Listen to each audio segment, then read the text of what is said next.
radio non funziona, cazzo doesn't work. È sudicia come una stalla. Luxor o Luxor? Luxor. È il luogo più importante dell'antica storia egiziana e con il maggior numero di monumenti di tutto l'Egitto. Per oltre 1500 anni Luxor è stata la capitale ed è stata così protagonista, così imponente, che quando sono arrivato ho provato la stessa percezione che si ha quando si arriva a Roma, perché nel cuore della città, qui a Luxor, ci sono grandi templi e il viale delle Sfingi lungo chilometri, che hanno quell'ingombro secolare che hanno i fori imperiali il Colosseo di Roma. Sembra dire, per quanto tu possa costruire una nuova città intorno a me, grande, moderna, io rimarrò la regina per sempre.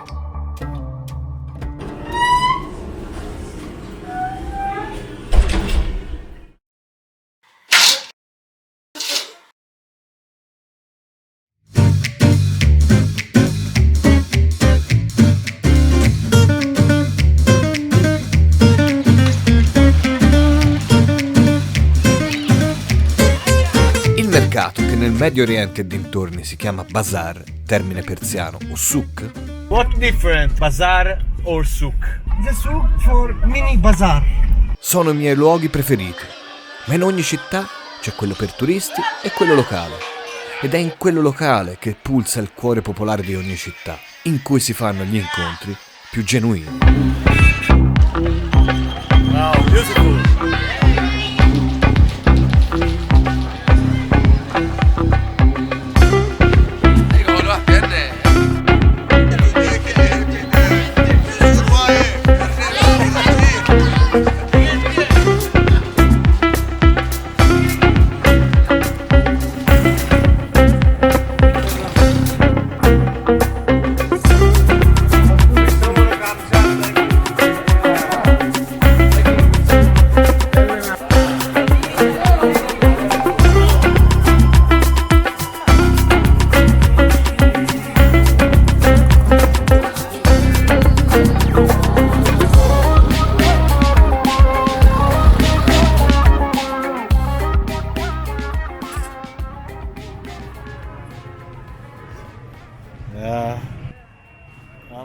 In Egitto c'è una legge, una regola non scritta, che è quella di fare due tipi di prezzi, per lo straniero e per l'egiziano.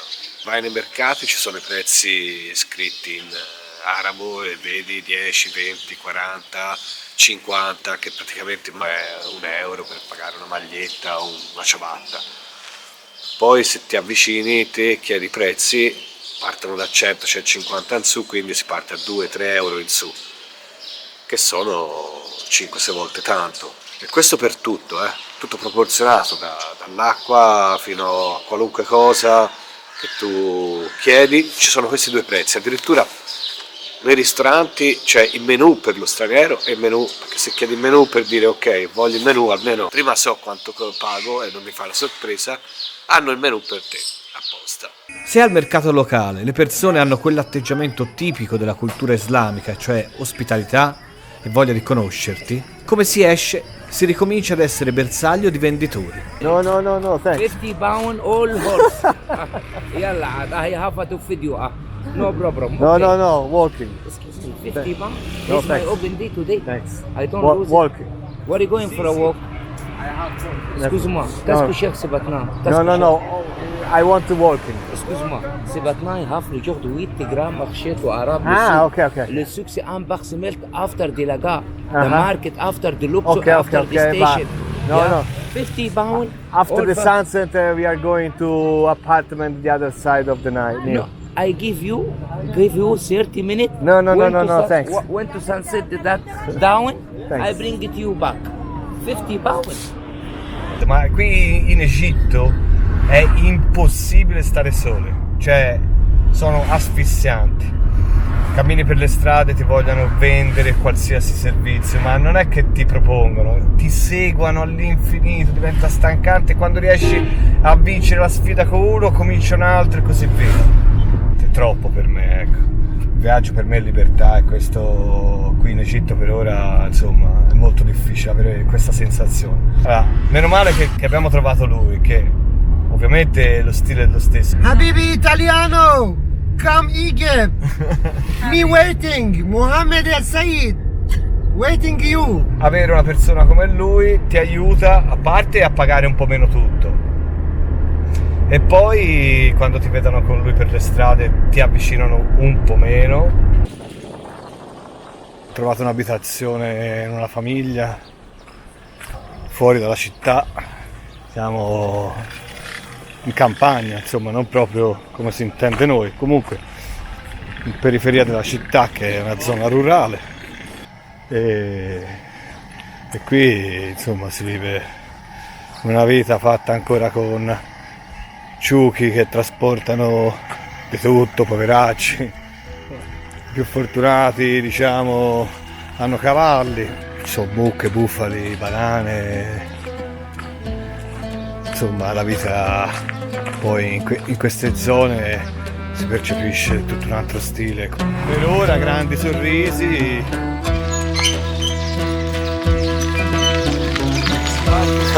Ben yürürüm yana yana, aşk boyadı beni kana. Ne akilem ne divane, göl gör beni aşk neyledi. Ne akilem ne divane, göl gör beni aşk neyledi.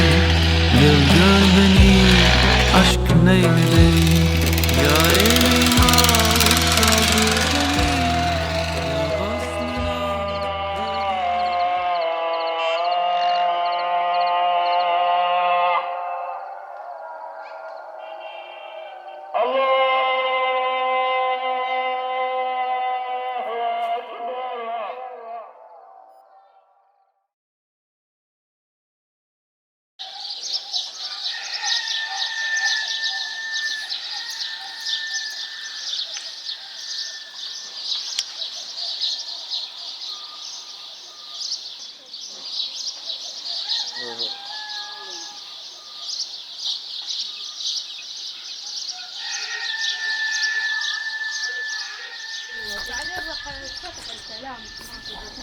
راح جدي قال لي انا ما تجيبهاش مش عارف ايه بس هاي شريه وراح نعملها مطر ملوخيه.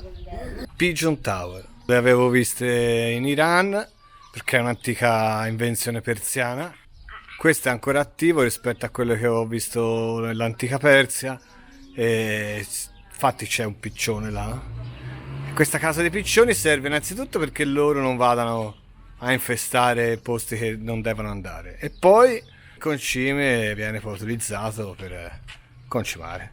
Questa zona agricola silenziosa si contrappone al caos della città, che si trova dall'altra sponda del Nilo, e quindi per andare in qualunque luogo devi prendere dei mezzi come il tuk-tuk o taxi o macchine, e poi ovviamente la barca ed attraversare il Nilo.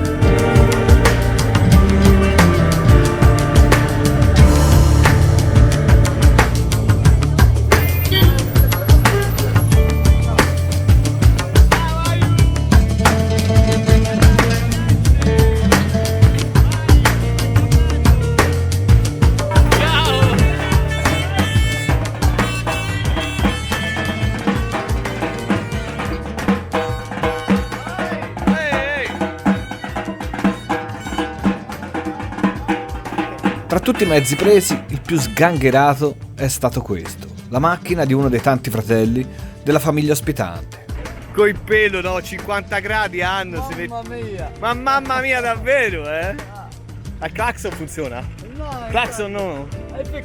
No. Super Peugeot. Non sa... Ah, guarda che spettacolo. Lavata ora. The radio does work or not? Not does work. Il radio non funziona, clacson doesn't work.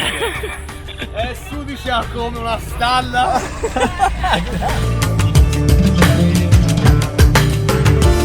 Anche se le mete dei miei viaggi è l'essere umano, non posso che rimanere emozionato dai resti archeologici dell'antico Egitto, sparsi per tutta la città. Non sono un egittologo e quindi lascio ogni spiegazione a documentari competenti, ma qualche sensazione la voglio raccontare, in particolare sulla Valle dei Re.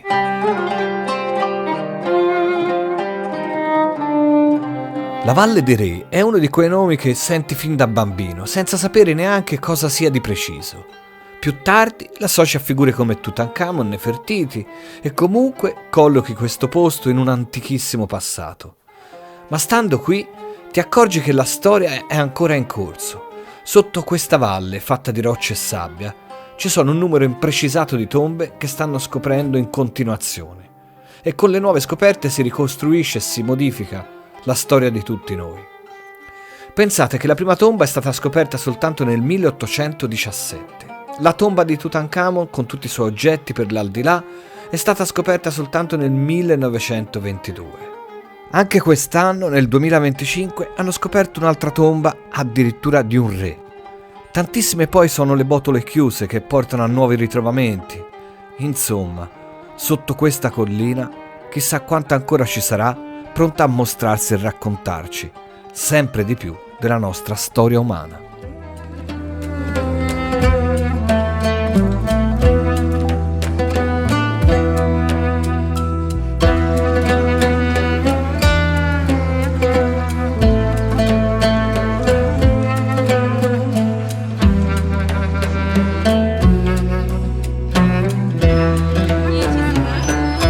La sera prima di ripartire mi sono goduto uno dei panorami urbani più affascinanti mai visti.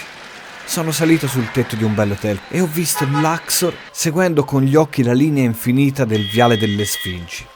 Migliaia di sfingi illuminate e circondate da templi. Un'emozione unica, anticipata però da una classica contraddizione di certe antiche civiltà che si sono dimenticate di essere belle. L'ascensore non funziona e le scale sono così. Questo è un albergo che farò pagare 45 euro a notte, queste sono le scale. Ora si vede.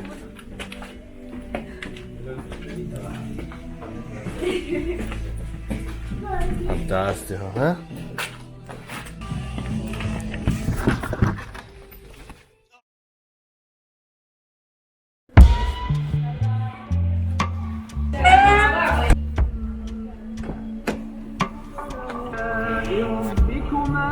Drive.